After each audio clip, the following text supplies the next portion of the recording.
Today I'll be presenting a completely different topic, So this topic is totally different than what you have been hearing so far. And I'll be talking about the, developer experience and how do we build a awesome developer experience. And here, when I talk about developers, it's not just, the people who write the application code, but, testers, test engineers, your cloud engineers, anybody who writes code and depend on different tools and platforms. So I run an engineering productivity team in my organization. We basically set up this to build a best-in-class developer experience for our developers, working in different delivery teams, and these developers are my customers, and we often talk about user experience and building a delightful customer experience, right? When we build the applications and give it to our customers.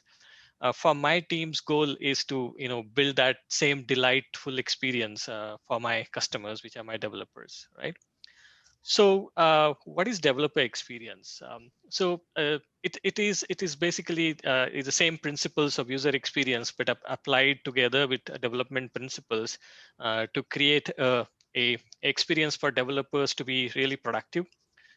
You and it is done with the tools, the libraries, the SDKs, the documentation, the framework that these developers use, right? So we basically build an experience, a connected experience for developers to provision the tools, provision the documentation in any libraries and SDKs in a safe and secure way, as well as enable them to be more creative on solving the real business problems. So there are different principles, in developer experience of, clarity, of ease of use, and stability and function. I'll not get into details of this, but I will share this presentation, and you can go through this awesome article on Medium. The benefit of having a developer experience is basically it lets the team focus on what really what business really needs. It needs to deliver fast to the customer requirement and delight the customers, and that needs to be the ultimate focus of the delivery team, rather than spending time with setting up teams and tools and frameworks. It also enables you to accelerate the innovation and the time to market. It brings you more agility and integration, with different ecosystems with very few efforts. And most important, it increases developer satisfaction when they use these tools, platforms, and things like that. I can talk about a lot of examples. I'll take some examples here. There are platforms and tools that we use daily. Most of you must be using this Stripe, AWS, VS Code, or Postman, or Cypress. So these tools, if you look at carefully, they offer one of the best developer experience with respect to availability of developer portals where you can find information about the APIs, about their documentation. You can try them. You have test data, and then you can take that and build your applications, right? They offer you different ways to interact with their platform based on your choices. Somebody likes to open a console, or somebody likes to play with the API or SDKs or command line tools. They offer you extensibility. They offer you plugins that help you automate some of the minor tasks of linting or code snippets, right? And um, they offer you a lot of debugging capability and observability between their solutions, so that you can use them effectively. So when we talk about developer experience, it is about there are multiple phases of it, and I'll specifically talk about two phases. When we onboard a new developer to the organization, right? So you often, when you join a new company, you have an employee onboarding, and most of you might have got these really cool kits and hardware and stationery, and your desk is really well decorated. Um, uh, and this definitely creates a wow factor, right? It's really cool place to work. But do you get same wow experience when the development you start working on your development projects? Often not, right? You will be given lots of lots of tools. in different categories. Sometimes they are duplicated, fragmented tooling. You need multiple credentials to access these tools. There is a separate login for Slack, separate login for Microsoft Teams. Some teams are using, Amazon, some team is using Kubernetes or things like that, right? And you have to deal with multiple configurations and then, maintain this configuration. It's really hard to install and update.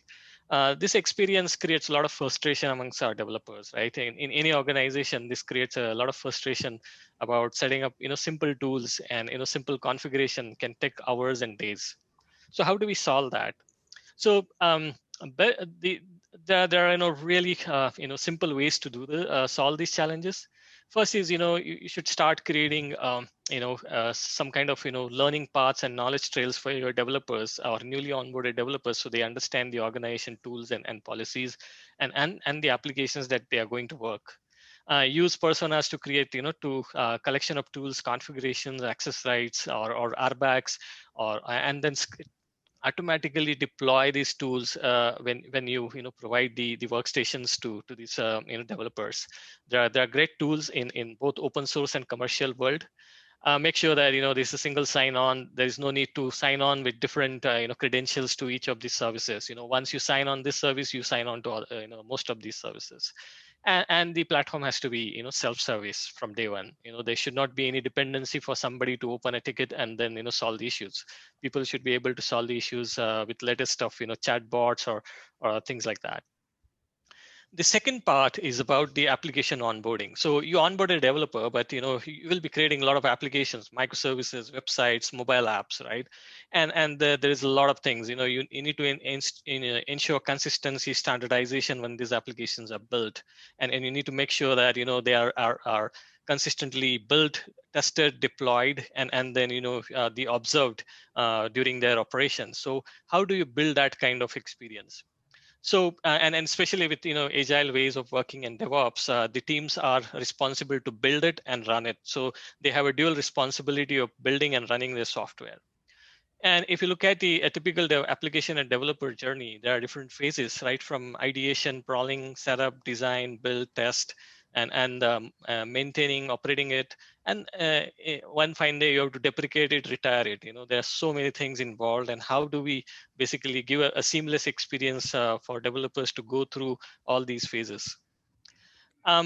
Some of the strategies that we use is we build template repositories, build pipelines, deploy infrastructure as code, and tests.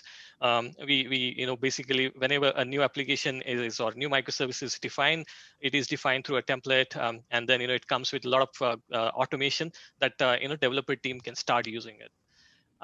There are lots of tools in this area. You can use them creatively based on your choices and availability. We build online initializers to generate new application definitions and code repositories or deployment pipelines. There are some awesome tools like Backstage or Spring Initializer. I'll talk about Backstage in a moment. And enable the monitoring and observability by default. It should not be an afterthought. The team should know what's happening after deployment, how the application is behaving. That information can be fed into testing as well.